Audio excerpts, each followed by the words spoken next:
wabarakatuh.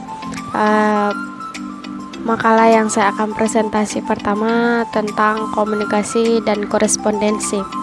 Di sini saya membagi menjadi 5 submateri. Dan yang pertama, pengertian komunikasi dan komunikasi kantor, kemudian media komunikasi kantor, yang ketiga komunikasi efektif, yang keempat pengertian korespondensi, dan yang kelima ciri-ciri dari surat.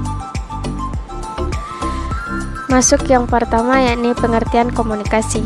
Komunikasi adalah proses penyampaian informasi dan pengertian dari seseorang kepada orang lain, baik verbal maupun nonverbal, melalui simbol ataupun isyarat, asalkan komunikasi itu dimengerti oleh kedua belah pihak. Kemudian, komunikasi kantor adalah proses penyampaian berita dari satu pihak ke pihak lain yang berlangsung atau yang terjadi dalam satu kantor.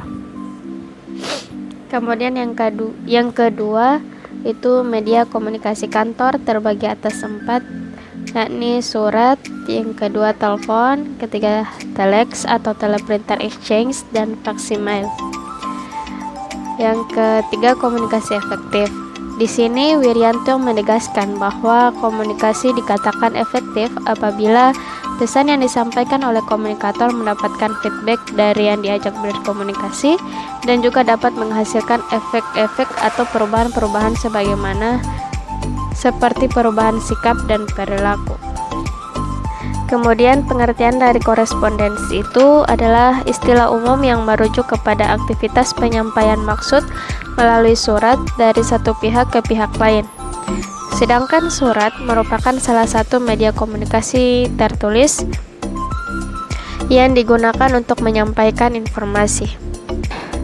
Kemudian ciri-ciri surat, yakni pertama menggunakan bahasa yang santun, mencantumkan nama pengirim dan penerima, kemudian mencantumkan tempat dan tanggal, serta menulis surat dengan kalimat yang jelas dan benar. Bab 5 tentang manajemen arsip. Di sini saya membagi menjadi 4 submateri. Yang pertama pengertian arsip dan kearsipan, kemudian pengertian dari manajemen arsip, yang ketiga fungsi dari manajemen arsip, dan langkah-langkah pengelolaan arsip.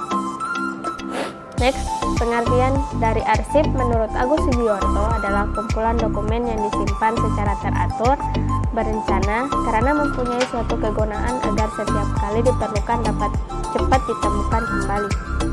Kemudian, kearsipan adalah suatu proses mulai dari penciptaan, penerimaan, pengumpulan, pengaturan, pengendalian, pemeliharaan, dan perawatan serta penyimpanan warkat atau dokumen menurut sistem tertentu. Next, manajemen arsip adalah perencanaan, pengawasan, pengarahan, dan aktivitas manajerial lainnya yang ditujukan atas kegiatan penyusutan arsip untuk mencapai dokumentasi yang baik dan sesuai.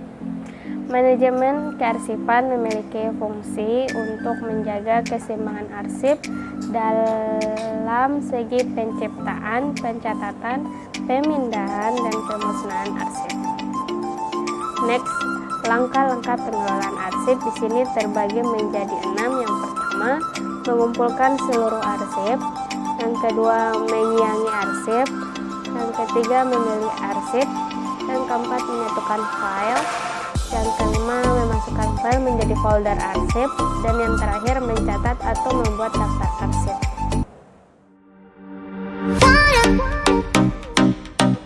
Masuk ke bab 6. Bab 6 ini tentang teknologi di lingkungan perkantoran.